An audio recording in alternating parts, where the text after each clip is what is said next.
Hello my YouTube family, મારા નવા બ્લોગમાં તમારું સ્વાગત છે. જય શ્રી કૃષ્ણ, જય માતાજી. દિવસના 9:30 વાગ્યા છે. આપણે બ્લોગ ચાલુ કરી દીધો છે. તમારા બ્લોગમાં બના રહેજો. આજ આપણે તોરણ મઢવા દીધું તો તે લેવા જવાનું છે. તો હવે આપણે તોરણ લેવા જવાનું છે. જઈએ છીએ.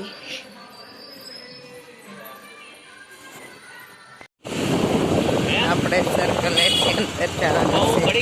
ગાડી આપું છું મેં કયા બહાર આવ્યું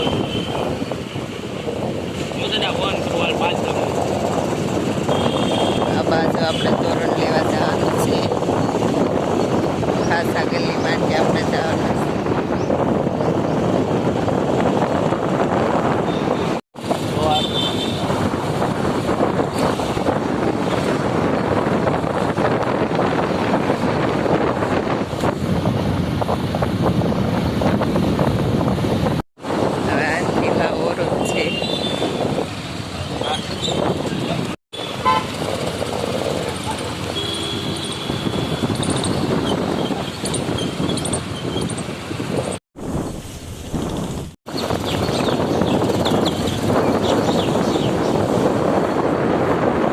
તોરણ લેવા પગી ગયા છે. અહીંયા અંદર જવાનું છે. હવે આપણે તોરણ લઈ લીધું ને ઘેરે જાય છીએ.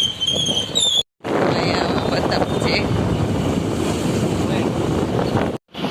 હવે આપણે આ ગેટમાંથી બહાર નીકળીએ છીએ.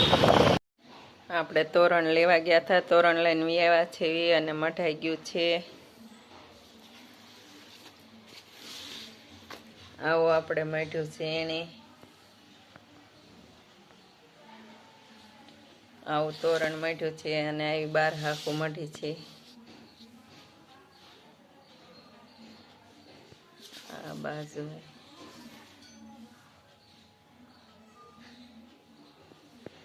આપણે 12 હાકું છે આ, અને આ તોરણ છે, અને આ તોરણ.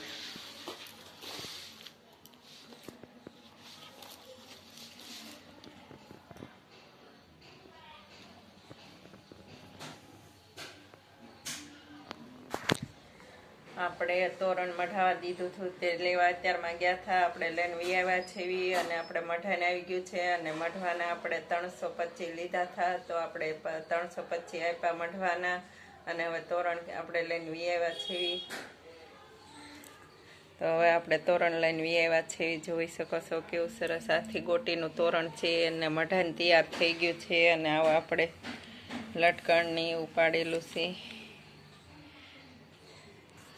તો હવે મારા બ્લોકમાં બના રહેજો. આવી કડીઓ નોખી આપી છે. આપણે આ કડીઓ જે લગાડવાની બાકી છે, આવી કડીઓ આપી છે. 6 ને 7 આવી કડીઓ આપી છે. તો કડીઓ આપણે જો એક અહીંયા આવશે વચ્ચે, એક અહીંયા શેડે આવશે, અને એક આ શેડે કડી આવશે, અને અહીંયા બબે આવશે. એક આ બાજુ, એક આ બાજુ, અને એક આ બાજુ, એક આ બાજુ. તો આપણે આ કડી લગાડવાની છે. તો હવે આપણે તોરણને કડિયું લગાડી દઈશું. તો હવે મારા બ્લોકમાં બનાવી રહીજો. હવે આપણે તોરણને કડિયું લગાડી દઈએ. આપણે બકાલું લેવા ગયા હતા. બકાલું લઈને આવી ગયા છીએ.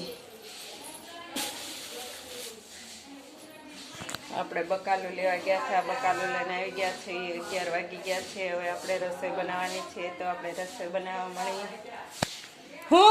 જો આપણે ઘઉં ફૂટી ગયા, ઘઉંનું બાસકું આવી ગયું, અને આપણે દવણું કરવા ડબ્બો ને એવું લઈ લીધું છે, સાવણી ને એવું. તો હવે આપણે દવણું દળાવવા જવાનું છે. તો આપણે દવણું કરી નાખી. તો મારા બ્લોકમાં હે વિશુ, તાર નિશાળ નથી તે તું ઘેરે રહીશો. ઠીક. જો વિશુને શરદી ઉધરસ થઈ ગઈ એટલે બીજાને શરદી ઉધરસ ન ચોટે એટલે વિશુ આજ નિશાળે નથી ગઈ અને આજ ઘેરે રહીશે. બરોબર. જો આ ઘઉં આપણે આવી ગયા છે. કેવા મસ્ત ઘઉં છે. હવે આપણે ઘઉં આવી ગયા છે. દવણું કરી નાખી.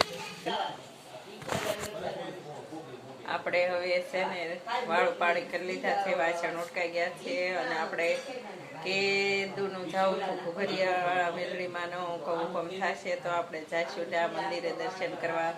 તો કેદુનું જવું હતું. તો આજે આપણો હુકમ થઈ ગયો છે અને આજે આપણે જવાના છે ઘોઘરિયાવાળા મેલડીમાના દર્શન કરવા. ભાવનગરમાં જ મંદિર આવેલું છે, થોડુંક જ દૂર છે, કાંઈ બહુ આઘું નથી. તો આપણે ત્યાં દર્શન કરવા જવાના છે. તો મારા બ્લોગમાં બન્યા રહેજો. હવે તમને મેલડીમાના મંદિરે લઈ જાઉં દર્શન કરવા.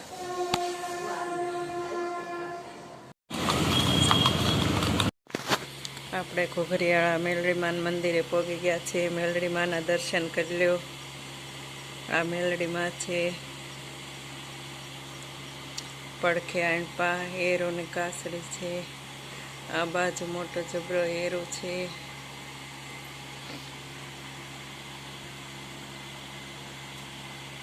આવું મંદિર છે. ઉપર મુંગટ છે 3.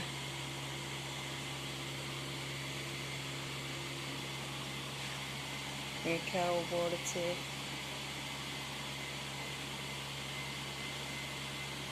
અને અહીંયા પ્રસાદી છે.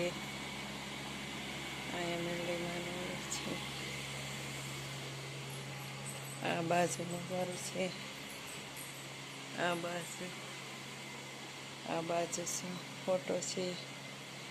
આ બાજુથી આ બાજુ હશે.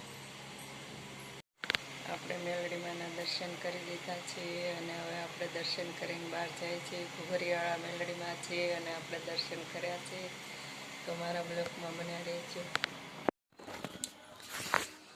આપણે ઘોઘરિયાળા મેલડીમાના દર્શન કરવા ગયા હતા. આપણે મંદિર અંદર બધે જોયું, કોઈ હતું નહીં. આપણે વિડીયો તો ઉતાર્યો છે અને આપણે આવીને તે યુટ્યુબમાં જોયું કે મૂકેલો છે કે નહીં વિડીયો. તો યુટ્યુબમાં મૂકેલો હતો વિડીયો, તો આપણે તે મૂકશું. અને આપણને ખબર નથી કે વિડીયો ઉતારવા દેશે કે નથી ઉતારવા દેતા, પણ તોય કોઈ હતું નહીં. આપણે બધે જોયું હતું, મંદિરમાં કોઈને પૂછ્યું નહોતું ને એમને આપણે વિડીયો ઉતારી લીધો છે અને આપણે મૂકવી છે. અને આપણે યુટ્યુબ ઉપર જોયું હતું, વિડીયો મૂકેલો હતો તે આપણે મૂકવી છે. અને જો ભૂલ થઈ ગઈ હોય તો માતાજી અમને ભૂલ માફ કરી દેજો. અને આ વિડીયાને હવે એન્ડ આપી છે. જો તમને આ વિડીયો ગમે હોય તો લાઈક કરો, શેર કરો અને સબસ્ક્રાઈબ કરો. હર હર મહાદેવ. મળીએ નેક્સ્ટ બ્લોગમાં. જય દેવભૂમિ દ્વારકા.